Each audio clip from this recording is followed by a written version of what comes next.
Hey Schatz, Lust auf eine Runde Stadt-Land-Fluss? Okay, aber ich fahr. Sorgt auch bei Ihnen für jede Menge Spaß. Das Skoda Dieselversprechen für Euro 6 Diesel. Damit sorgen wir dafür, dass Sie, egal was die Zukunft bringt, in Fahrt bleiben. Auch in Ihrer Stadt. Und das Beste, wer jetzt seinen alten Diesel gegen einen neuen Skoda Diesel eintauscht, erhält von uns einen Bye-Bye-Bonus von bis zu 7.500 Euro. Mehr beim teilnehmenden Skoda-Partner oder unter skoda.de/Dieselversprechen. Skoda. Simply clever. Blog Talk Radio.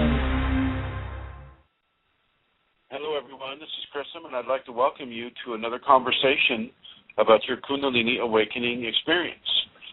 Today's topic is Kundalini and Food. And before we get things going, I would like to say thank you to Amelia Santara and her family in the Kingdom of Kerry, Ireland, for making this show possible. I would like to thank all of the people who are listening on the chat room right now, Bruno, Fausti, Skating Angel, and I assume some others too. I would like to say thank you to Eileen, Laurel, Glenn, Ola, and many of the people that have come together to bring this information to you. So thank you to all those people. For some more venues to receive this information, you can go to Kundalini Awakening Systems, one.com. So that's Kundalini Awakening Systems 1.com, and you can read a lot of information there. You can also go to Kundalini Awakening Systems 1 at Yahoo Groups, and you can also go to Kundalini Awakening ! On Facebook, a Kundalini Ashram on Facebook, as well as Kundalini Healing on Facebook, and Kundalini Healing at Yahoo Groups. So we have a few groups out there. We're also on Tumblr, and we're on Google Plus, I believe they call it that.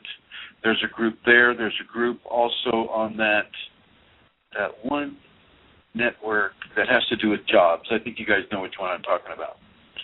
So anyway, so there are other venues to receive this information, and I would suggest you all partake of it.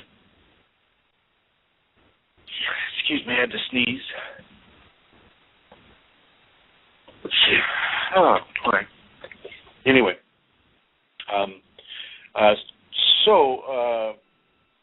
I would like to welcome Santara to the show. So, hello, Santara.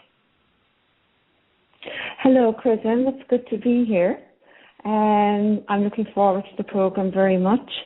Maybe I could just take this opportunity again to say hello to everybody and to just let people know, for those who would like to send a donation to support Chrism in the work that he does, then here is the place that you can do that. You can go to www.ascension-kundaliniblogspot.com. And in the upper right-hand corner, you'll see the donate button.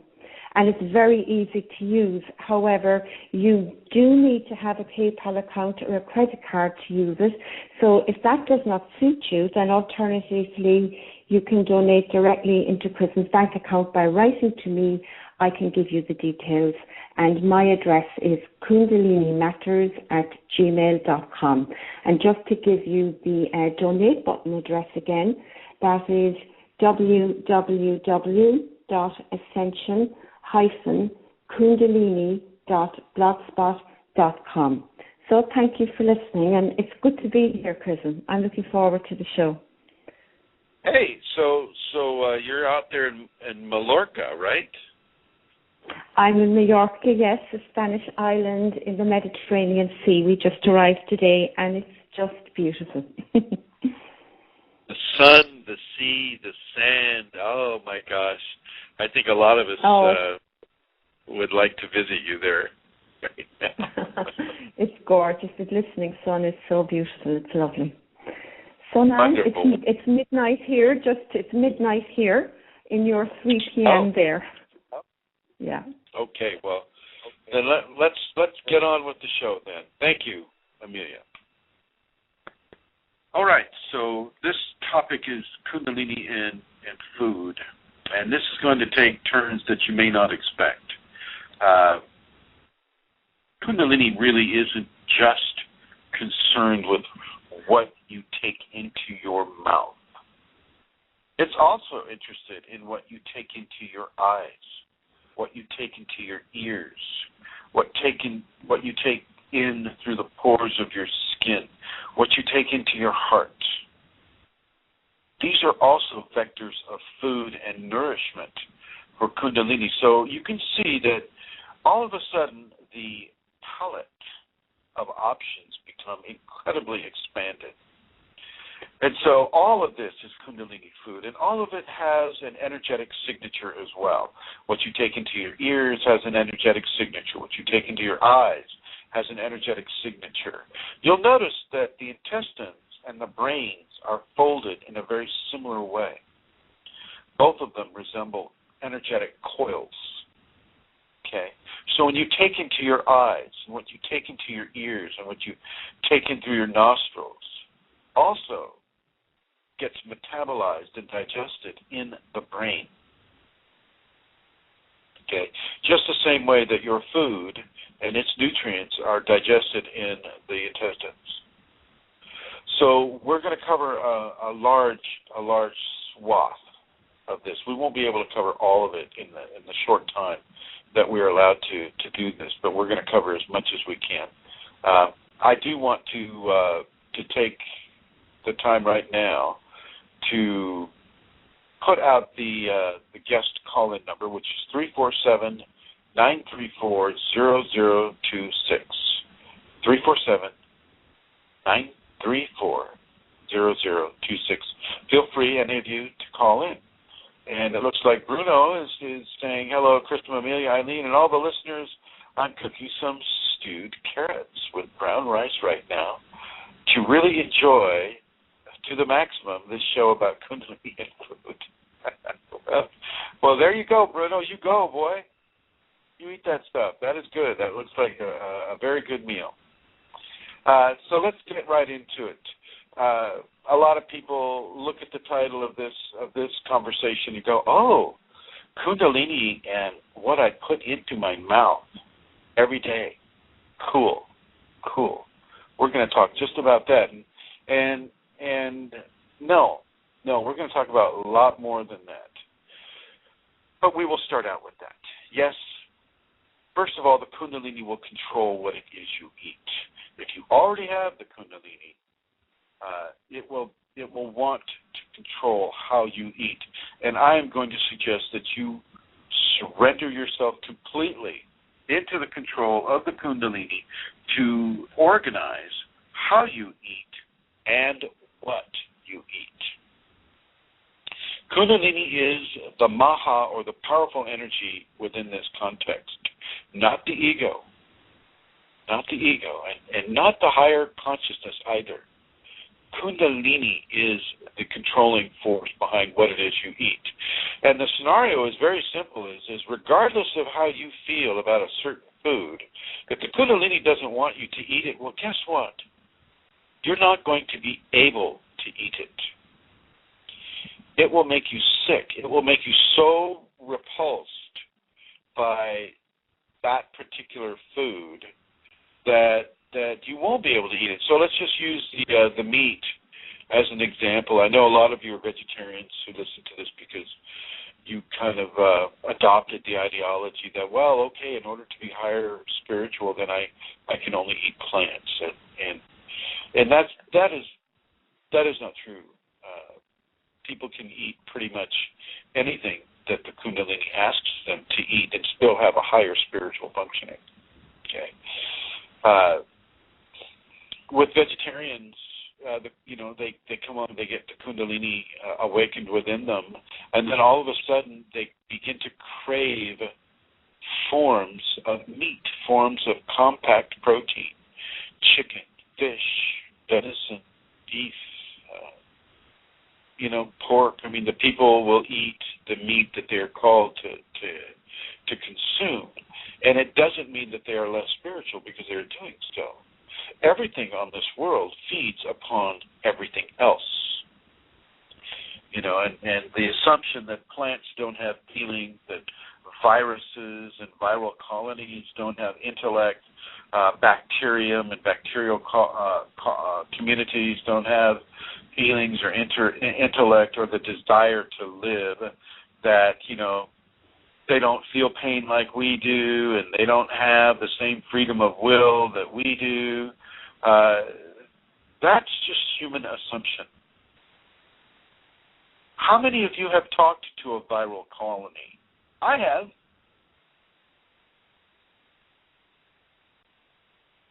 So I'm going to suggest that you begin to broaden your mental horizon about what is and is not intelligent, what is and is not viable as a life community or a life force. Because people have been given a special position on this planet doesn't negate the special conditions that these other creatures who share our planet have. Okay.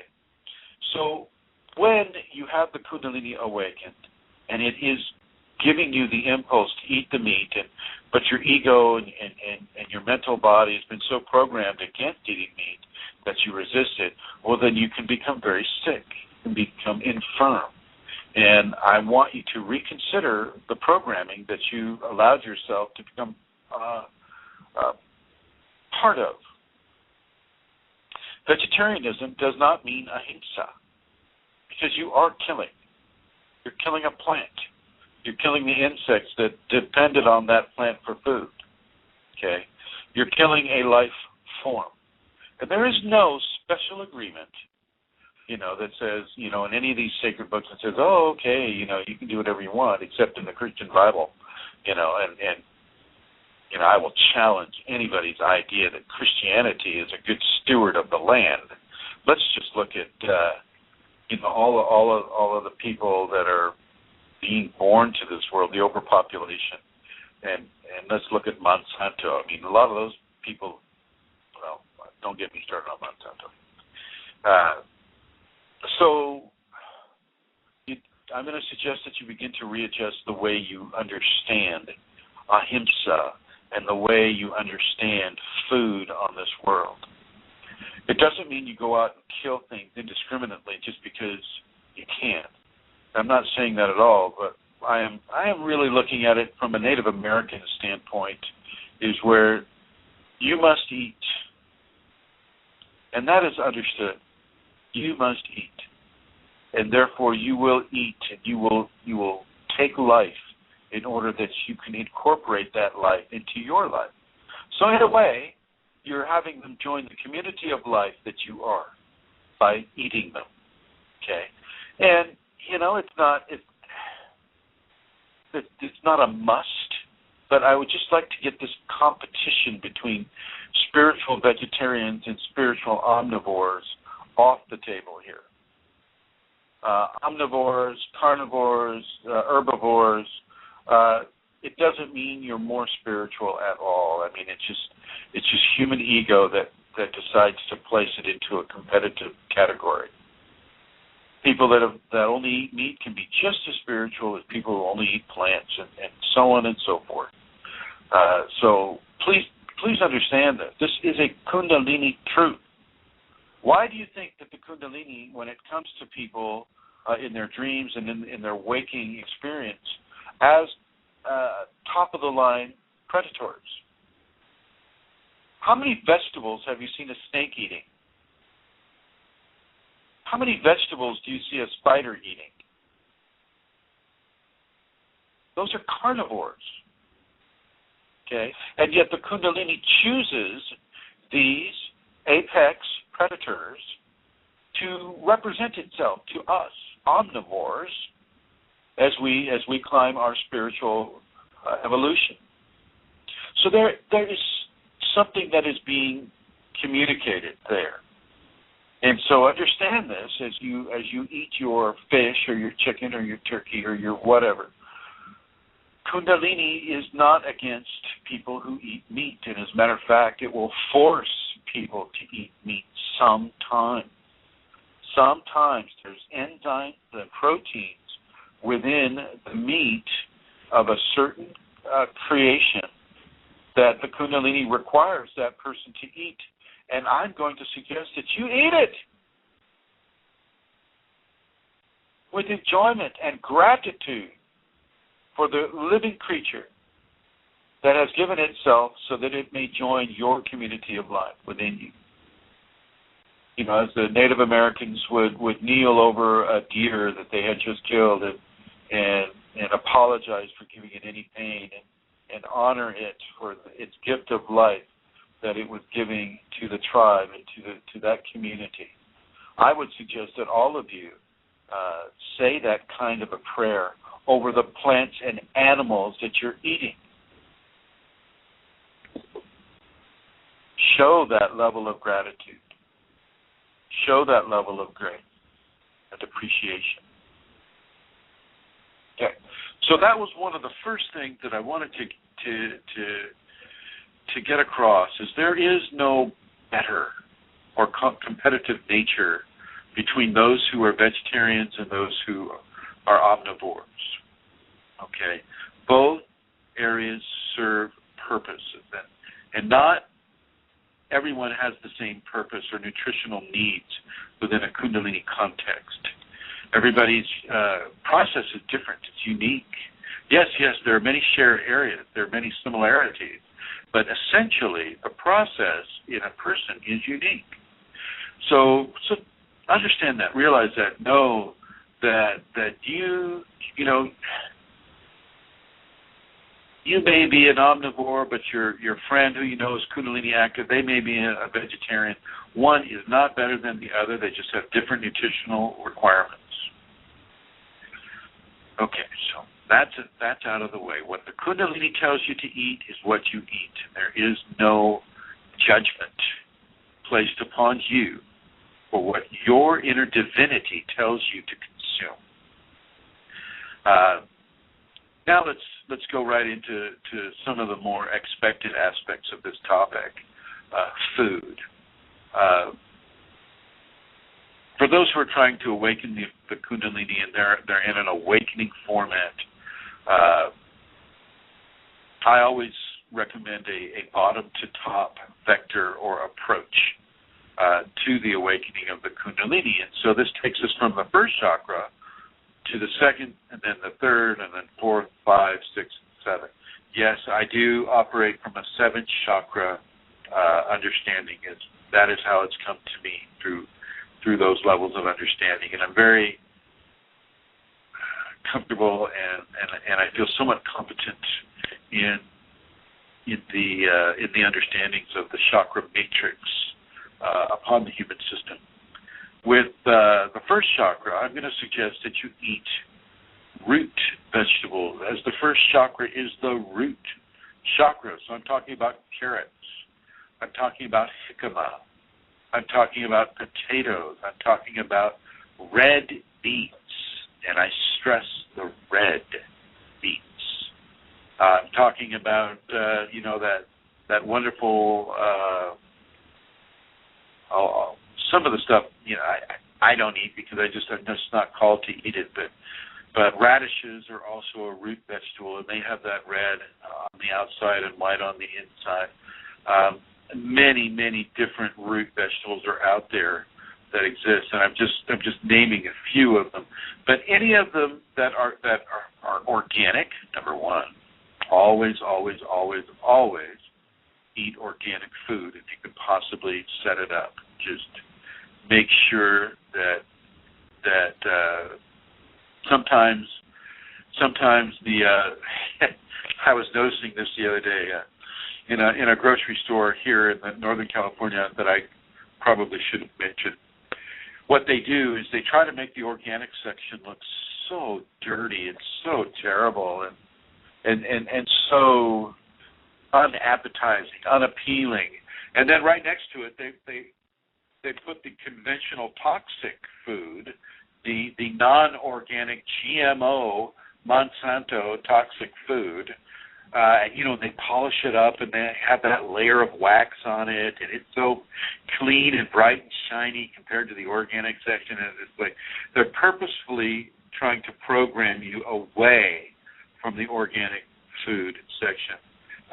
So realize that. There's a lot of subliminal psychological programming that goes on inside of a grocery store, anywhere from shelf space location, where that can of beans is going. Is it on the top shelf? Is it on the bottom shelf? Is it on the shelf that's eye level?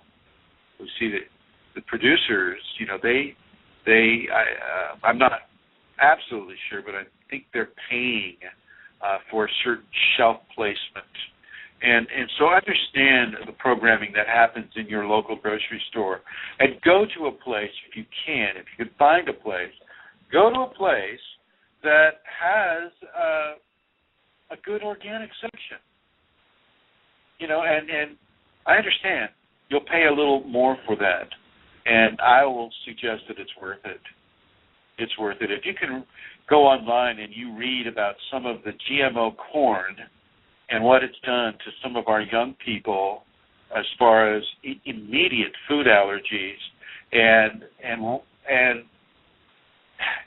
if you start reading about that, you'll never want to eat GMO corn again.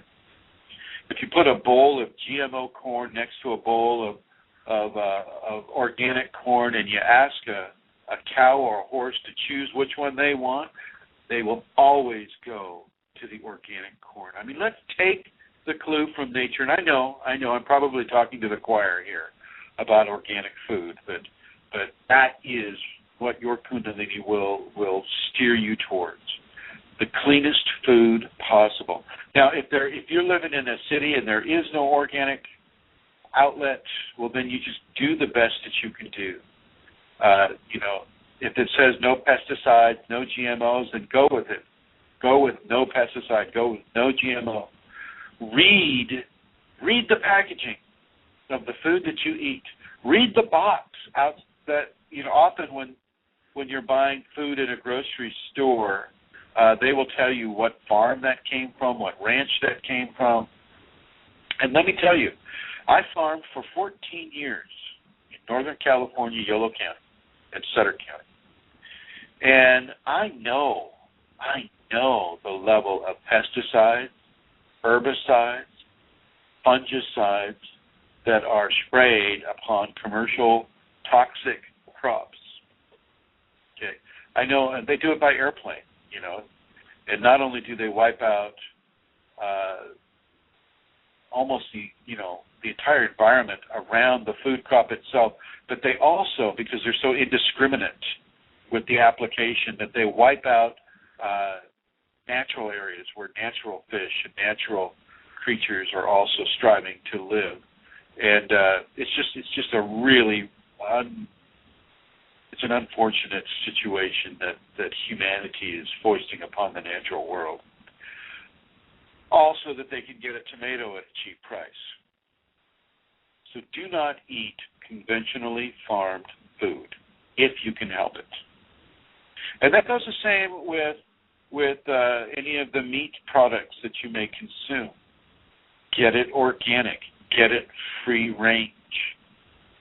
Get it no chemicals, like no growth hormones or hormones at all. I mean, nothing that a farmer or a dairyman or somebody would artificially add in order to increase the tonnage or the production rate of the animals that they're using as a food source. That's all about greed. That's all about greed. When I was farming, it's increasing tonnage per acre. Oh, what can we do? What can we spray on the field that kills everything to increase your tonnage per acre? And so realize that and understand that and go organic at every possibility that you can. Even if you are in the inner city, more and more people are finding organic opportunities within the inner cities. And if you can, at all possible, grow a garden. Grow your own Swiss chard, grow your own kale, grow your own carrots, grow your own radishes, grow your own potatoes. Potatoes make beautiful plants. They're really pretty.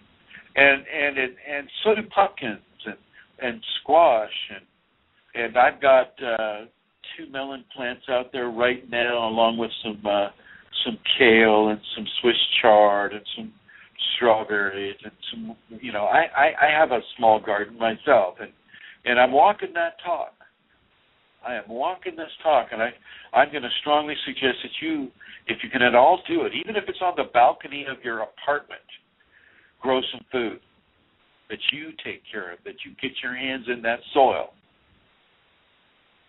and you grow that food as much as possible. It's not a hard thing to do. It's just something that you need to do. You need to have that connection to the earth, and this is very important within a Kundalini context, for grounding. As you get your hands in the soil, so do you ground yourself into the element of the sacred feminine. The sacred feminine is the earth. The sacred male is the sun, the solar radiation. That marries itself into the earth and causes the germination of the seed. There are a lot of energies that we are not aware of, and even physicists and science, they get into their quarks and their cute little names that they give to energy particles. They haven't even scratched the surface with the level of energy that is given into this world. Kundalini people can feel it, though. Kundalini people can know it. As your process increases, so does your knowingness about the energetic environment increase, and you can begin to understand that which physicists will not understand in 100 years. Especially in our society where science, is so devoid of any kind of spiritual understanding. They talk about it kind of on the sidelines, and anybody that wants to be taken seriously, though, is counseled to not talk about it at all. But it's there. It's there, and the Kundalini people can feel these different energies. They may not understand what it is they're feeling, but they're feeling them nonetheless. So get yourself a garden on the balcony if you can, and get your hands in the soil and begin to honor the marriage between the solar and the earth, the sun and the earth. Okay. So do the organic food as much as you can. I will suggest that for the first chakra and even the second chakra is pretty obviously a carrot, but also yams. You can see in the food opportunities that we have, at least in this country, that color correspondences follow chakra colors. Like a carrot for the second chakra, banana for the third chakra. These things can be very conducive to how you choose to materialize what it is you eat. So, for instance, we have Bruno. Bruno is eating brown rice and carrots. Okay, so he's got orange. Now, he could also add yellow squash into that mix. He could also add, red beet or a purple cabbage into that mix. He could add peas into that mix, and the peas, would be the green for the heart, and for the blue, blueberries or things of that nature. But you don't have to eat it all in one setting. You can have certain foods, certain vegetables, certain fruits in the morning, and certain ones in the afternoon, and certain ones in the evening. And the other thing is you don't have to have 3 meals a day. You can have 6 meals a day if you want. You can have 2 meals a day if you want. You can have 1. You can go on a fast. Listen to what your Kundalini is telling you to do. And some of you go, well, how do I listen to my Kundalini? What does it sound like? Well, what it will give you is a proclivity. It will give you a feeling that you must do a certain thing. It will give you a way to choose between a banana and an orange. Well, do I want the banana or do I want the orange? Which way the orange. Oh, yeah, I feel like the orange. Well, there's the Kundalini talking to you. And I must say that here in the house, you should hear the birds right now. The birds are kind of like saying hello. And Barbara, the landlord here, she runs kind of like an animal rescue thing, and so we have rescue birds and a couple of rescue dogs and some rescue turtles in the other room, and this is what you'll hear in the background. I hope it doesn't distract you. Once again, I'm going to give the call-in number, 347-934-0026. Feel free to call in, no matter what your question is. If it's a question about the Kundalini, then we will work to give you whatever information that you need. So as you can eat food that corresponds with the valence, the color valence of a specific chakra. Okay, you can do that if you want. You can also mix it up into one meal. It's a rainbow diet, so to speak. And you need to understand that it's no accident that a rainbow and a chakra rainbow are the same thing. As above, so below. As below, so above. So, you look around you, and you can see that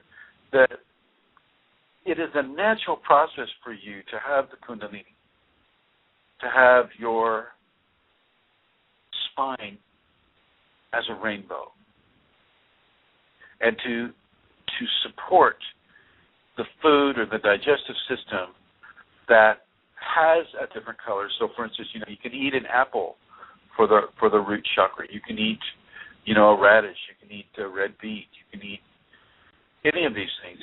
But if you're looking at Kundalini, try it out. Try to color coordinate with your chakras and see how it makes you feel. Don't think that you have to do it all in one meal. People typically like to snack throughout the day, so you can have your 6th chakra snack. That would be the blue grapes or the dark purple grapes, because the 6th chakra is indigo, and they have indigo grapes. Concord grapes, organic. Once again, organic Concord grapes. Some of the other concoctions that I've come up with over the years is the carrot juice, fresh pressed carrot juice, organic, mixed with organic different lettuces. These lettuces have, oak lettuce, and baby lettuce, and all of these different lettuces, and you push them into, you take a big handful of the lettuce and you push it into a blender that's unplugged when you're doing that, and then you fill it with the carrot juice. Some people like to add an orange or an apple to make it sweeter. I just kind of take it the way it is. And you blend that up, and it makes a wonderful, wonderful beverage, and a very, very energizing beverage. Blend it up as much as you can. I mean, blend it up to the point that it's like a slush, and really, it is a great energizing drink. You can put a banana in there for sweetening, an orange, an apple. All of these things will work well, and I will suggest that you do these blended types of organic fruits and vegetables. Celery, sometimes I'll add celery to the lettuce. Celery, as many of you will know, has a blood pressure lowering quality. All very, very good things. And then basically, if you can eat the food as raw as possible, that is the best. The more you cook a food, the less vitality it retains. Okay. Prana. Prana is in all food, and in animals, the prana is compacted into the muscles, into the flesh, into the bones of the creature. Which is why you can freeze a steak, and 6 months later the steak is still good, because the prana is compacted into the flesh. But the cooking process, the boiling, the frying, the basting, all of these different aspects of food preparation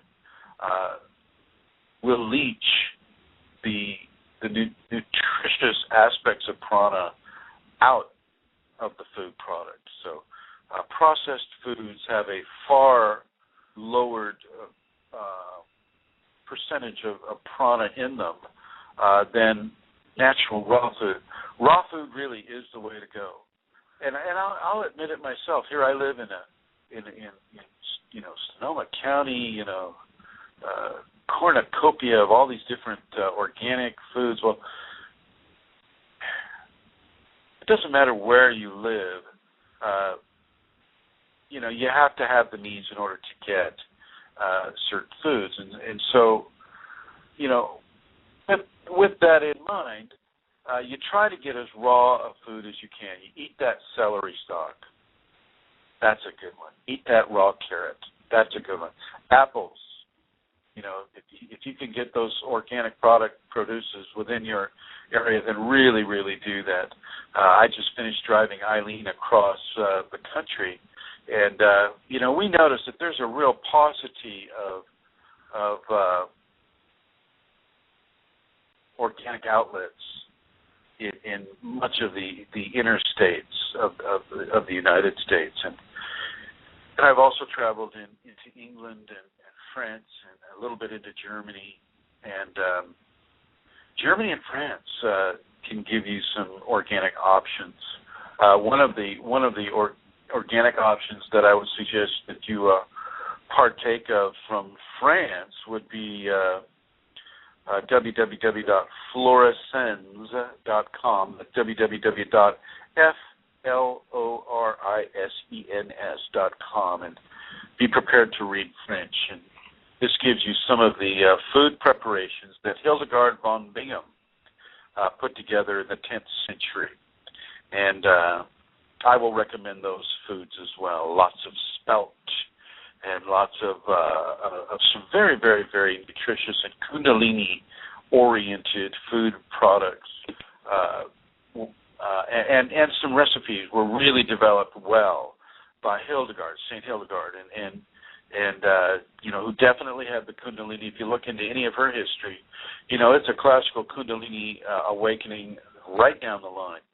And her science and her food choices, I think, were top of the line. Not so much the, she was always having issues with Christianity and the Kundalini events coming to her, and so it was very hard for her to bring the two into alignment. But I think she did to some degree. But with her food preparations and her music and some of her scientific understanding, she's top-notch, about 1,500 years ahead of her time.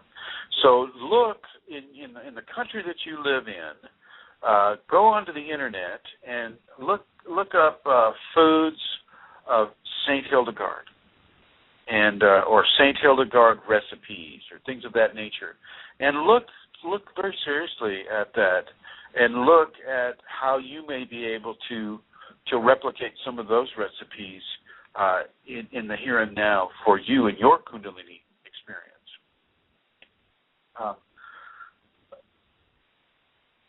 I'm going to move a little bit away from the digestion aspect of food now. I am just going to remind you, eat as organic as you can. Don't be afraid to eat meat. If you're inside of a program, or a religious system that says, oh, you can't do this, and oh, you can't do that. If you do this, then you're not spiritual. And if you do that, then you are spiritual. I want you to release yourself from the confines of that belief system. That may be more difficult to do than you can imagine. I mean, you're a lifelong Buddhist or, a lifelong Hindu, and the whole lifestyle is all around vegetarianism. Well, do what you can do. Do what you can do, but lose your judgment about what somebody else does in comparison to what you do. The Christian who eats meat is no less spiritual than the Hindu or the Buddhist who doesn't. Eat the meat that the Kundalini tells you to eat. Go down the shopping lane and let the Kundalini, not your ego, pick out foods that you need, not that you desire. Okay? For those in the States, shop at a farmer's market as much as you can. Shop organic. Look for organic. It's a growing industry in the States. You can find it with greater and greater ease.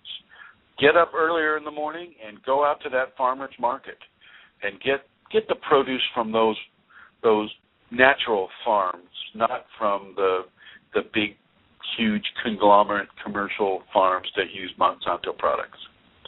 Monsanto is a United States company that produces genetically modified organisms and pesticides and herbicides and fungicides and basically anything that kills the natural environment or mutates it, or that's what I'm referring to when I'm saying M-Santo. You should probably call it M-Santo, because if you say Monsanto, that's calling it, in Latin, that's my saint. So just call it M-Santo, because it's certainly not anybody's saint. At least nobody that's actually evolving spiritually. So let us move from the digestive tract to the eyes. I want you to understand the concept of eye candy. Now, eye candy, is usually reserved for that beautiful model who is, sexually appealing and really kind of gets the first and second chakra moving. And, they would call that eye candy. I'm going to suggest that a rose is eye candy, that a flower is eye food, that a beautiful sunset is food for the eyes, that a beautiful scenery, or just staring at a beautiful beach like, say, Amelia. Amelia's in Mallorca now, in the Mediterranean Sea. She can go out to the beach, and she can look at the ocean, and she can see the sparkle of the sun on the water and the deep blue of the water and the clarity of the water and how it washes up on the sand, and she can see that. And she can consume that with her eyes.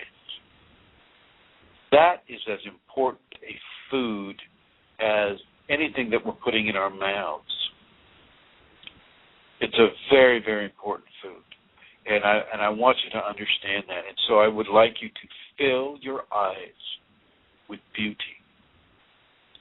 And those of you living in an inner city, and you're thinking, oh, geez, the only thing I see around me is I see pavement and square buildings and street lights and phone lines and power lines and poles and, all I see are these things. But I want you to understand that all of those things are of the earth too, and you can find patterns of beauty everywhere. Look at look at a cement, a portion of the cement that you walk on. You see that flower that's growing out of the crack in that cement. You see that little animal that's approaching the flower, that ant or that beetle or that bug. You see the little chips of mica in the cement and how it sparkles in the sunshine. This is food for your eyes. You can find beauty everywhere. And even in some of the worst situations, you can see the beauty of it. Absolutely the beauty of it. And I'm gonna really counsel you to fill your eyes with beauty. Do that daily. It's as important as what you put in your mouth. Fill your eyes with beauty. Fill your eyes with actions of love. Fill your eyes with nature and the grace of nature. Fill your eyes, because as you see these things, you incorporate it into your brain, and the brain digests it, and the brain allocates its importance within you, and it begins to balance some of your psychology. And with the Kundalini, you can have a fairly imbalanced psychology at some portions of the awakening. And so, as you fill your brain with beauty and with a new appreciation of life on this planet, you begin to balance out some of the uncoordinated aspects of your life. And the same thing goes with your ears. Ear food. Beautiful sounds. Sounds of music. The sounds of the wind through the leaves. The sound of rain falling on the land. And I mean on the land, too. Not on a lake. I mean the sound of rain falling on the pavement. If you've looked at any of my videos lately, you can see some pretty good shots of a rain burst that Eileen and I experienced in Florida. The sound of that, the sound of a brook or a river or an ocean and waves, the sound of birds, the sound of a baby as it sleeps and breathes, the music of your children as they dance and play and scream, have a good time, even the sound of your spouse as he or she, is in the kitchen fixing food, walking around, doing what they love to do in the morning, and you could just fall in love and listen to the music of their life as they go through their life, and let your ears consume them. Let your ears consume the creatures of the night, the crickets and the different sounds that you hear in the nighttime. Let your ears consume the beautiful food that comes in the form of a sound wave. Let this happen. And the same with the nose. Smell the roses. Smell the marigolds. And you may think, oh, but Chris, marigolds don't smell. Well, yes, they do. Yes, they do. Yes, they do. Smell the lilac. Smell the fresh air. Okay, even if you're in the inner city, you can step outside and you can smell beautiful things. Whether it's what that restaurant's cooking down the street or what your next door neighbor has wafting through their window over towards your balcony. I mean, smell the grace and the beauty.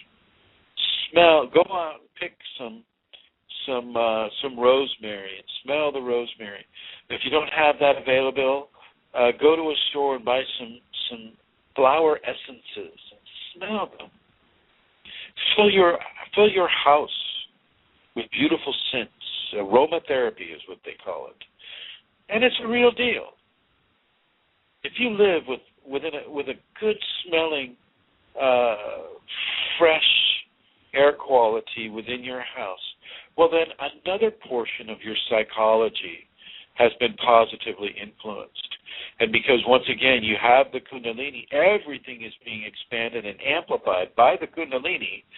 Therefore, to have another piece of the puzzle click into a serenity adds a level of grace to your psychology that will help you on this path.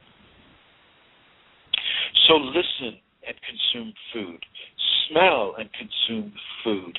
Eat and consume food. Taste as you consume your food. Use your sense of touch. As you touch your loved one, your child or your spouse, feel your hands caress them. Feel the love that is being collected by them and giving out to your spouse or your loved one through them. If you don't have a spouse, you have a pet. I have Lasha here, so, we'll get into these real, exchanges of appreciation and love. And as you stroke your cat or your dog or your whatever animal friend that you have, feel the love that is emitted through the touch, that is given through the touch. Once again, this is a level of food. Food for the person that's having Kundalini. Very, very, very, very important. Okay. I'm going to give the call-in number, 347-934-0026. 347-934-0026. Feel free to call in about any aspect of your Kundalini awakening experience or questions that you may have about it. Santara? Yes, Chrism? Do you have any experience with what I'm talking about? Oh gosh, lots and lots, yes. Before my awakening, I became a vegetarian for a couple of years, and then one day, the Kundalini gave me to have fish, and I began to eat fish, and things like I started to juice red pepper. Well, wait a minute now. Don't gloss over that so quickly. For how many years were you a vegetarian? Well, I became a vegetarian in 2006, and I became a vegetarian not through a choice as such. It was that the desire for meat just left me, and it began to make me feel ill, and I didn't know it at the time, but Kundalini was doing that. And so the Kundalini all of a sudden said for you to eat fish, and you were instantly okay with that, right? No. Tell people about some of the struggle that you went through to even contemplate eating fish. Well, I had been a vegetarian from 2006. This was 2011. So how many years was that? 5 years. And I got a communication to eat fish. And it's hard to describe what that is like. It's just, I knew, eat fish. And I thought, no. I can't do that. Oh, my God. I had a sense of absolute repulsion at the thought of putting flesh into my mouth. I thought, no. So I ignored it. But it kept coming, eat the fish. And so I thought that, I knew that it was something that I was not to escape or avoid because it kept coming to me. And so I decided to think of some fish that I used to enjoy, and the best I could do was to have some seafood chowder. And so I went into a restaurant and I ordered the seafood chowder. But as I made that decision to do that, I was surrendering to what I knew the Kundalini wanted me to do. So there was a sort of a split thing going on. I was surrendering, but part of me thought it was going to be unpleasant. It really did. And when I put the food into my mouth, when I tasted that seafood chowder, it was the most amazing taste I ever tasted in my life. It was perfect. Yeah. Thank you, Santara. I'm happy that you mentioned that story, because that's the one that I wanted you to touch on. I grew up on a ranch, and I ate. We had steak every night if we wanted. And as a child, you don't really have a choice about what your mother is fixing. You eat what she fixes, and so I would eat, we basically had an omnivore diet. We had some meat, and we had some vegetables, and we had some grains, and we had, dairy products. You got to remember that I'm a child of the 60s, and so, we had the 4 food groups then. We didn't, didn't have any idea about a food pyramid or anything like that.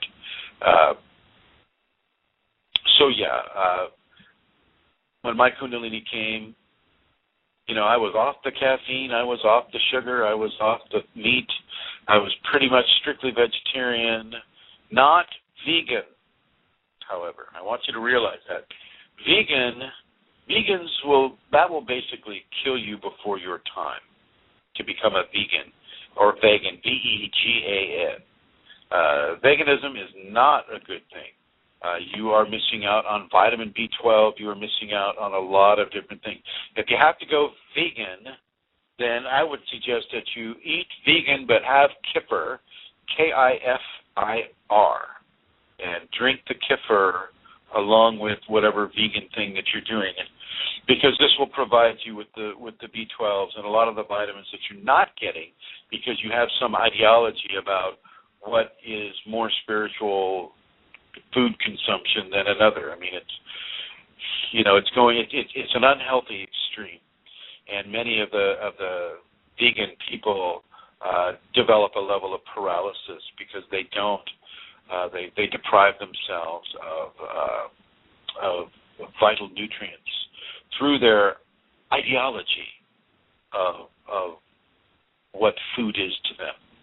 Okay, so if you're gonna, now I was vegetarian for quite a while, and once the Kundalini just stepped in and said, no, it's time to eat some meat. Well, I said, well, I don't want to eat meat. Well, eat the meat anyway, because what will happen is it will just take away your taste or desire for vegetables or fruits or nuts, and you'll have to you'll develop a desire for a certain kind of meat that the Kundalini wants you to eat. In Santara's experience, it was fish. It was fish. For me, it was turkey. The Kundalini wanted me to eat turkey and wanted me to stop eating any kind of a pork product. I went down to John of God's in 2001, and my Kundalini really enjoyed that experience, and basically came back after that because Brazil is such a meat-oriented society. But at John of God's, you're not allowed to eat any pork, and my Kundalini just loved that ideology, and I haven't had pork purposely since then. You never know where they put some of these products in conventional foods, so I say the word purposefully. But yeah, leave yourself open and leave your palate flexible for the Kundalini to add or to subtract certain kinds of food. And that includes the food for your eyes, your ears, your nose, your skin, your touch. That includes that kind of food too. Another kind of food that I think is really, really...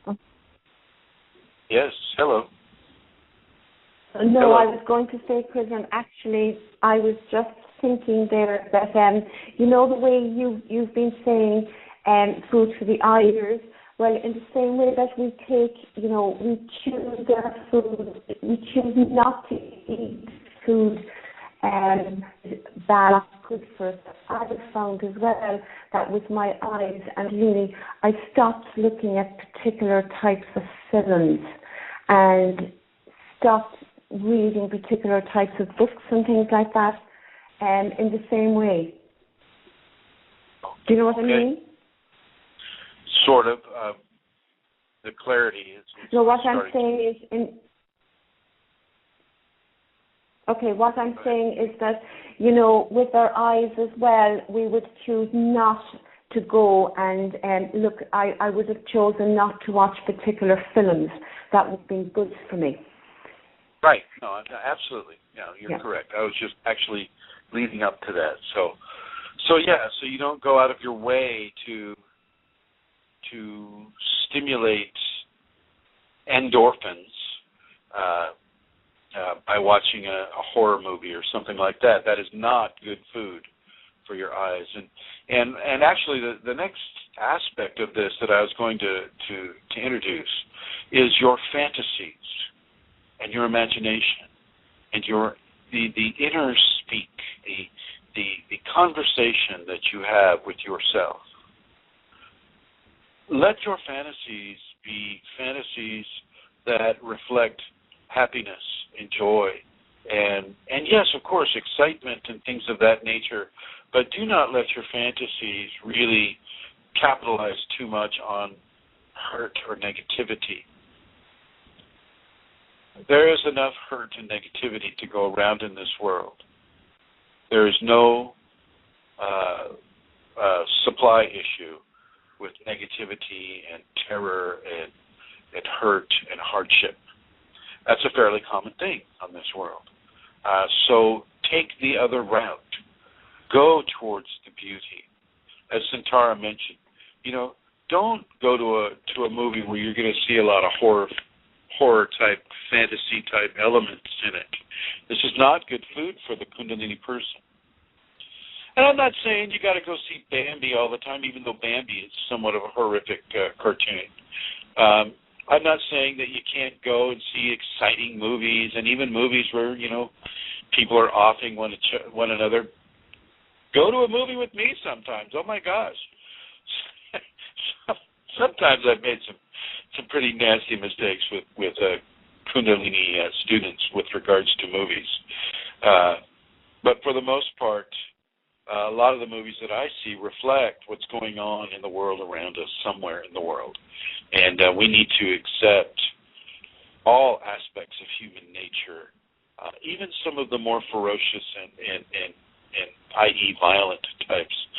But you don't need to go after it as the only course of food that you're feeding your imagination or your fantasy life. And that whole imagination and fantasy life, let's get right to it, and let's go to pornography. Pornography is not good food if it is of the type that is hurting a person for the joy of hurting a person. Pornography as by itself, as in, naked bodies of either gender, or, seeing the sexual, I don't really count that as pornography. I don't see that. I mean, everybody's thinking about that in some way or other anyway, whether they'll admit it or not. There's some, especially the men, for some, certain amount of time per day, per hour, there's a sexual thought that goes through a person's mind. And I have no problem with that. I think that's great, and have your fantasies and have what it is you need to have, but just don't let them go into areas of torture or areas of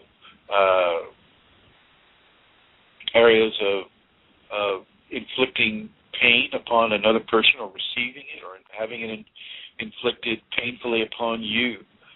Don't think that is the Kundalini that's calling you to do that. That is typically an entity that is programming that within you, and it's taking energy from your pain and from its control over you. So know that and understand that and realize this is far more common than you're going to expect. The whole idea of entities jumping into a person, because I don't want to engender fear into people, I tend not to put a lot of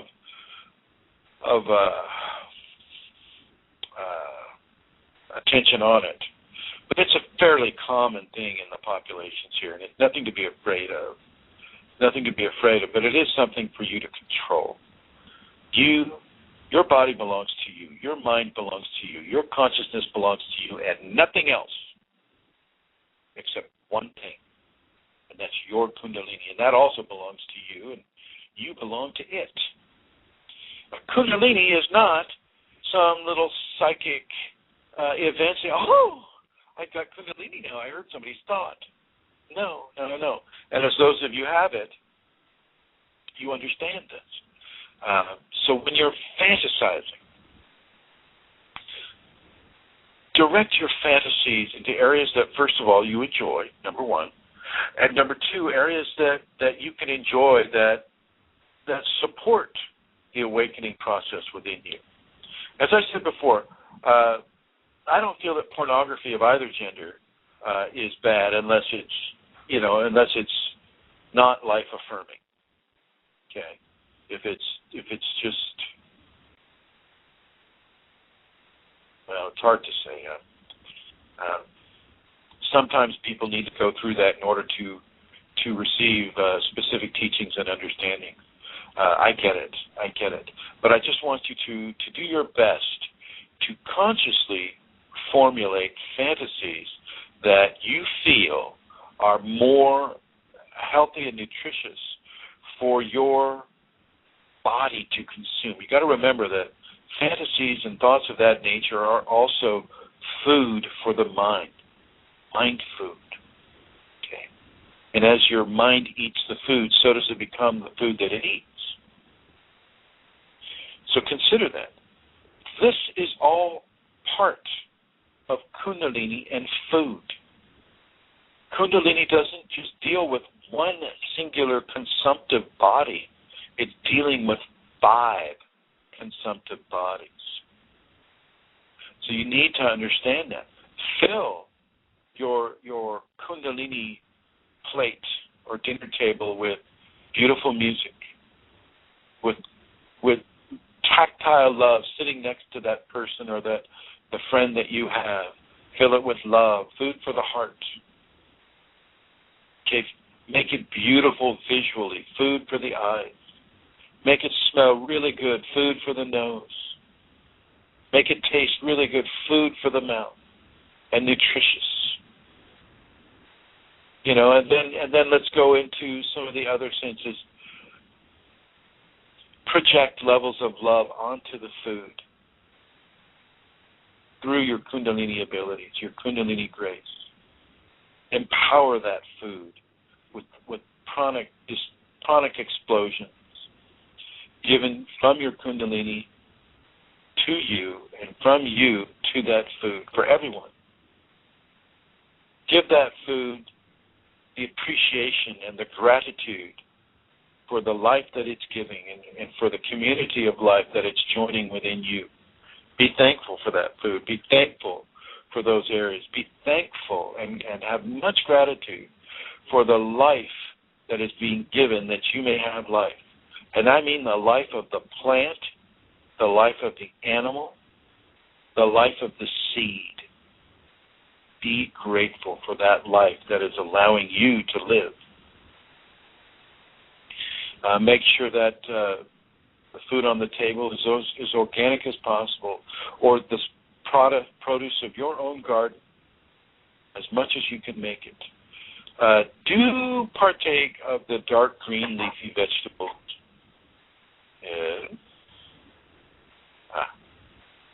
Do partake of the dark green leafy vegetables.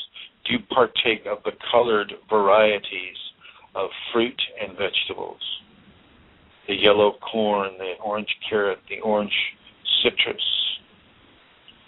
You know, there are many fruits and vegetables that come in orange, peaches, cantaloupe. I mean, you name it. I mean, they're out there. And there are many fruits that come into red. You know, watermelon is red unless it's GMO'd, and since I don't want you to touch that, it's red. Beets are red. Radishes are red and white. You know, so you can do the color coordinating that you want, but I also want you to do the sensory coordination. Make your fantasies nutritious. Make your self-dialogue, those words that you say to you, make those nutritious. Don't feed your fears. Don't feed your humiliation. Don't feed the negative qualities of being different. Most Kundalini people are different than the normal population. Don't feed yourself hurtful food. Feed yourself nutritious food. Feed yourself food that validates the Kundalini in you, that validates your right to have the Kundalini, your right to have the Kundalini and its exaltation upon your body. Feed that part of yourself, that very, very, very important part of yourself. And remember to, it's all food. It's all food. Now, here's something that I brought up before, and I'll bring it up again. It's called prana feeding. Go out at 3 in the morning. Go into a park, and if you can do it safely. For those of you that live in a city or live in a place that may not be so safe at 3 a.m., don't do this. Don't do this. Be sure of your environment. I'm a guy, I walk with predators sometimes. You know, I'll get up at 2 or 3 or 4 in the morning, and I'll walk when all the people having alcohol or trying to make it home or trying to feed off of people who are walking that time of night, like me. But I don't suggest that you do it. I don't want to suggest that you do it so that the person that isn't quite shall we say, able to thwart an attack. I don't want you to get attacked just by virtue of me saying go out at 3 a.m. and prana feed. But if you have the availability, you live out in the country, you live in a safe place where you can go out at 2 or 3 in the morning and take off your shoes and go barefoot and point the palms of your hands downward and begin to breathe in through the palms of your feet and the palms of your hand and your nose and your eyes the prana that's in the air. Now, you can also do this just by doing different methods of Qigong. C-H-I space G-U-N-G. Qigong. They do it a little differently. I chakra breathe from the feet and the hands and the eyes, but you can also do it with Qigong, and Qigong may be an easier thing to learn than chakra breathing. But either way, get out there in the morning and start drinking that energy. That is why you see so many Asians, at least here in San Francisco, the San Francisco area, Los Angeles area. You'll see them out there from 3 to 6 to 7 in the morning doing their exercises in the early morning. They understand, their culture understands the importance of prana, or chi as they call it, feeding in the morning. It can heal sickness. It can heal a person's psychology. It can heal the body. It can heal all 5 bodies. So really understand that, know that, and partake of that. And that includes, the people who are listening in Minnesota, where it can get so cold at times, Minnesota is often a challenged state and weather-wise, but you can do it now. You can get out there now, and you can get up at 3 a.m. and you can go and you can prana feed as much as you can if you're in an environment that is safe in Minnesota. And yes, Rosemary, that was directed to you. I would like to say hello to Bruno and Julia and Fashji, and thank you for attending the show. And I'd like to say hello to guest 2573 and guest 2588 and guest 2810. Thank you all for joining us. With regards to intake, make the intake as pure as you can. For those of you that have the Kundalini, let it guide you. I'm repeating a little bit, but this is important. Let it guide what it is you purchase, what it is you grow, what it is you buy, what it is you bring into your refrigerator. Let it guide what you bring into your eyesight, what you bring into your nose, what you bring into your fingertips and the palms of your hand. Those are just as much an energetic source of food as your mouth is. Now, if you have any questions about this or anything else of a Kundalini nature, please call 347-934-0026. And I will open it up for questions right now. So any of you that might have a question, go ahead and call in. I'm going to continue talking, but I want you to call in and to help others and yourself by asking questions about your Kundalini awakening experiences or issues. Let's talk about water. I will advise you not to drink the tap waters of most cities in the United States or any country where they're using chlorine and other toxic chemicals to clean the water. If you can get a Brita filter, or if you can buy water that you know is good spring water that doesn't have a lot of pollutants in it, then get that water. But do your best to take the purity of your water into your own hands. Take the purity of your water into your own hands. Now, for those of us who are having a big challenge economically, I can understand that you may not, the $2.50 that you have to spend on food this week, probably isn't going to go to buying bottled water. I get it. I'm not going to ask you to do that. But if you can boil that water, if you have the availability of boiling that water, then boil it so that some of those toxicities are left out of the water. I read something really great about this on Facebook the other day, and I'll just kind of give you an abridged version of what it said.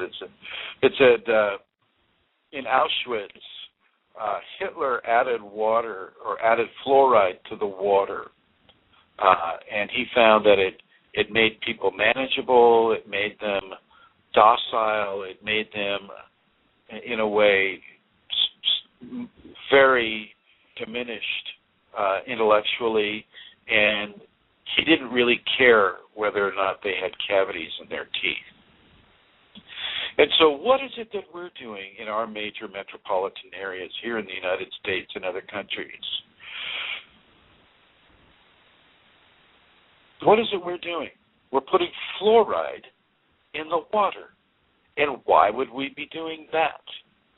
Could it possibly be to make the populations more docile?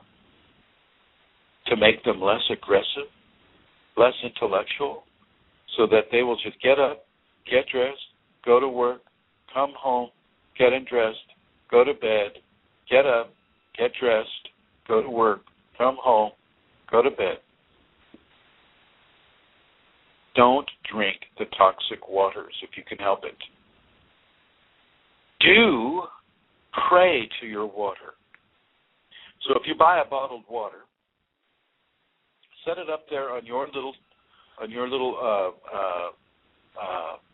prayer center there in your house, and put love into that water. Pay attention to the Japanese doctor who is taking electron microscopic pictures of water that has been given the vibration of gratitude. And you give that vibration just by doing it, just by being grateful for that water. Giving that thought wave into the water changes the molecular structure of the water. Do that with all of your beverages. Take the time. It makes a difference. And the molecular change doesn't go away unless you put something else into it. Like, say, one day you put gratitude into the water, and the next day you put greed and hatred. Well, then you just changed it. So realize that it's a very mutable substance, the water. It can be changed. It can collaborate with you in the kind of thought or the kind of prayer that you put into it. This increases its positive effect upon you when you consume it. So if it helps, put a picture of a loved one on that bottled water. Put a picture of a beloved pet or a beautiful rose or things that cause you to feel sacred and beautiful and holy and loved. Get a Brita water filter, put your tap water in that Brita water filter, and then put your loved one's pictures all over the pitcher that collects the water from the filter.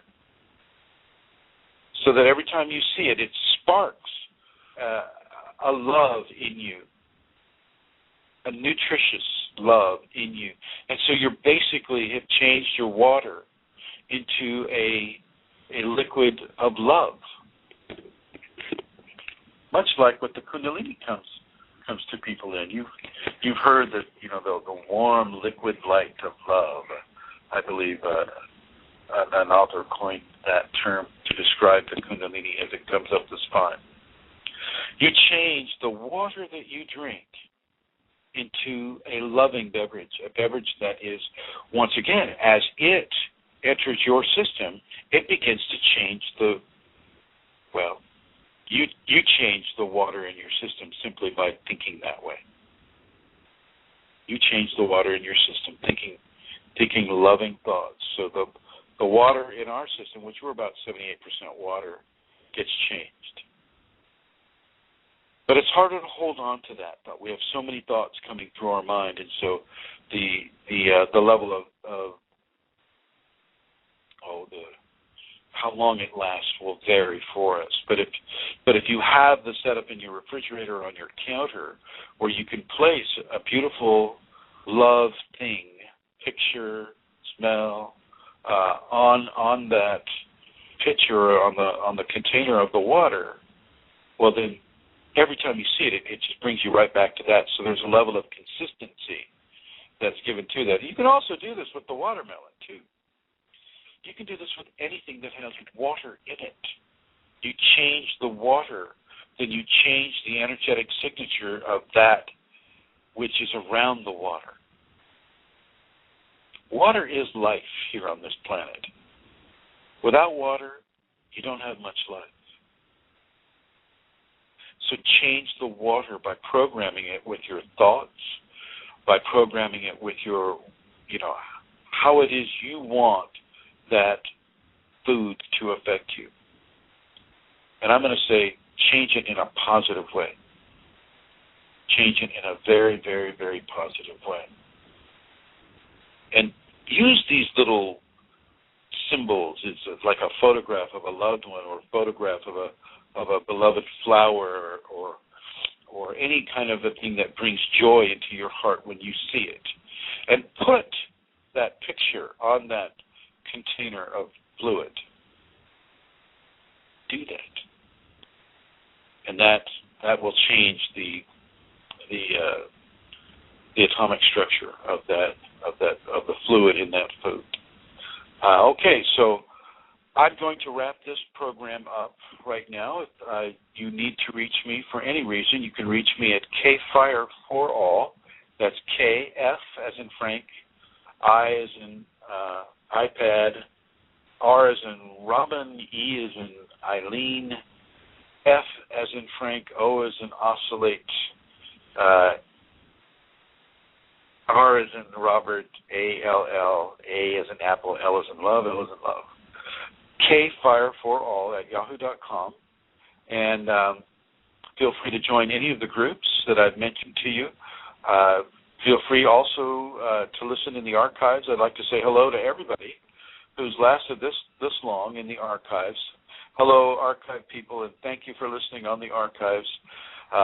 It's wonderful to speak to the future, and you are the future, my friends. So thank you for listening on the archives. Thank you, Julie, Bruno, and Fashji, and guests 2573 and 2588, and Rosemary and Santara. Thank you all for listening to the program today. If you have any questions, feel free to contact me or contact Santara. And thank you for listening today.